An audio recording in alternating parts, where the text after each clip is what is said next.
ಕರ್ತನಲ್ಲಿ ಪ್ರಿಯವಾದವರೇ, ಯೇಸು ಕ್ರಿಸ್ತನ ಉನ್ನತವಾದ ನಾಮದಲ್ಲಿ ನಿಮ್ಮೆಲ್ಲರನ್ನ ವಂದಿಸುತ್ತೇನೆ. ಈ ದಿನದ ದೇವರ ವಾಕ್ಯದ ಭಾಗ 1 ಪೇತ್ರ 4:8 ಪ್ರೀತಿಯು ಬಹು ಪಾಪಗಳನ್ನು ಮುಚ್ಚುತ್ತದೆ. ಪ್ರಿಯರೇ, ಮಹಾ ಅಲೆಕ್ಸಾಂಡರ್ ಚಕ್ರವರ್ತಿಯ ಅರಮನೆಯಲ್ಲಿ ಒಬ್ಬ ಪ್ರಸಿದ್ಧ ಚಿತ್ರಗಾರನಿದ್ದನು. ಅವನಿಗೆ ಅಲೆಕ್ಸಾಂಡರನ ಮೇಲೆ ಅಪಾರವಾದ ಪ್ರೀತಿ ಇತ್ತು. ಅವನು ಹಲವು ವರ್ಷಗಳ ಕಾಲ ನಿರಂತರವಾಗಿ ಶ್ರಮ ವಹಿಸಿ ರಾಜನ ಸುಂದರವಾದ ಚಿತ್ರವೊಂದನ್ನು ಬಿಡಿಸಿದನು. ಆದರೆ ಅಲೆಕ್ಸಾಂಡರನ ಮುಖದ ಮೇಲಿದ್ದ ದೊಡ್ಡದೊಂದು ಗಾಯದ ಕಲೆ ಆ ಚಿತ್ರದ ಅಂದವನ್ನು ಸ್ವಲ್ಪ ಕಡಿಮೆ ಮಾಡಿಬಿಟ್ಟಿತ್ತು.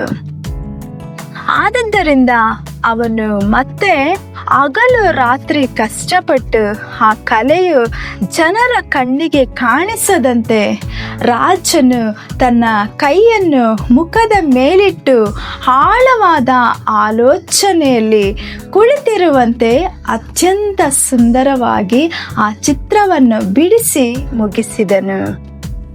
ಮಹಾ ಅಲೆಕ್ಸಾಂಡರ್ ಆ ಚಿತ್ರವನ್ನು ನೋಡಿ ತುಂಬಾ ಸಂತೋಷಪಟ್ಟು ಆ ಚಿತ್ರಗಾರನನ್ನು ನೋಡಿ, ನನ್ನ ಮುಖದಲ್ಲಿದ್ದ ವಿಕಾರವಾದ ಆ ಗಾಯದ ಕಲೆ ಎಲ್ಲಿದೆ ಎಂದು ಕೇಳಿದನು. ಅದಕ್ಕೆ ಆ ಚಿತ್ರಗಾರನು ವಿನಯದಿಂದ, ರಾಜನೇ, ನನ್ನ ಪ್ರೀತಿಯು ಆ ಗಾಯದ ಕಲೆಯನ್ನು ಮುಚ್ಚಿಬಿಟ್ಟಿದೆ ಎಂದು ಉತ್ತರ ಕೊಟ್ಟನು. ಹೌದು, ಪ್ರೀತಿಯು ಅನೇಕ ಪಾಪಗಳನ್ನು ಮುಚ್ಚುತ್ತದೆ. ಪ್ರೀತಿ ಇಲ್ಲದ ಹೃದಯವು ಎಲ್ಲರಲ್ಲೂ ತಪ್ಪು ಹುಡುಕುತ್ತದೆ, ಎಲ್ಲರನ್ನೂ ಬೈಯುತ್ತದೆ, ಎಲ್ಲದಕ್ಕೂ ಸಂಶಯ ಪಡುತ್ತದೆ. ಸಣ್ಣ ಪುಟ್ಟ ತಪ್ಪುಗಳನ್ನು ಕೂಡ ದೊಡ್ಡದಾಗಿ ಭಾವಿಸಿ ಜೀವನವನ್ನೇ ನರಕವನ್ನಾಗಿಸುತ್ತದೆ. ಹಾಗಾಗಿ ದೇವ ಮಕ್ಕಳೇ, ನಿಮ್ಮ ಜೀವನದಲ್ಲಿ ಕೂಡ ಪರಿಸಾಯರಂತೆ ಯಾವಾಗಲೂ ಇತರರ ಮೇಲೆ ತಪ್ಪುಗಳನ್ನು ಹುಡುಕುತ್ತಾ ನಿಮ್ಮ ಕಾಲವನ್ನು ವ್ಯರ್ಥ ಮಾಡಬೇಡಿರಿ. ಕ್ರಿಸ್ತನ ಪ್ರೀತಿಯಿಂದ ತುಂಬಿದವರಾಗಿ ಎಲ್ಲರನ್ನ ಪ್ರೀತಿಸಿರಿ. ಇತರರ ತಪ್ಪುಗಳನ್ನು ಮತ್ತು ಕೊರತೆಗಳನ್ನು ಕ್ಷಮಿಸಿಬಿಡಿ. ಯೇಸುವಿನ ಪ್ರೀತಿಯು ಶತ್ರುಗಳನ್ನು ಕ್ಷಮಿಸುವ ಪರಿಶುದ್ಧ ಪ್ರೀತಿಯಾಗಿದೆ. ದ್ರೋಹಿಗಳನ್ನು ಸ್ವೀಕರಿಸುವಂತ ದೈವಿಕ ಪ್ರೀತಿಯಾಗಿದೆ. ಆತನ ಪ್ರೀತಿಯು ಶಾಶ್ವತ ಶಾಂತಿ ಮತ್ತು ಕೃಪೆಗಳಿಂದ ತುಂಬಿದ್ದಾಗಿದೆ.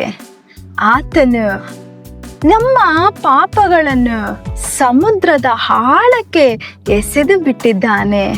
ಆದ್ದರಿಂದ ನೀವು ಕೂಡ ಸಣ್ಣ ಪುಟ್ಟ ತಪ್ಪುಗಳನ್ನು ದೊಡ್ಡದು ಮಾಡಿ ಜಗಳವಾಡದೆ, ಕುಟುಂಬದಲ್ಲಿಯೂ ಸಭೆಯ ಆರಾಧನೆಗಳಲ್ಲಿಯೂ ಎಲ್ಲರೊಂದಿಗೆ ಐಕ್ಯದಿಂದ ಸಮಾಧಾನವಾಗಿರ್ರಿ. ಹಾಗಾಗುವಂತೆ ಶಾಂತಿದಾಯಕನಾದ ದೇವರು ನಿಮಗೆ ಸಹಾಯ ಕೊಟ್ಟು ನಡೆಸಲಿ. ಆಮೇನ್. God bless you.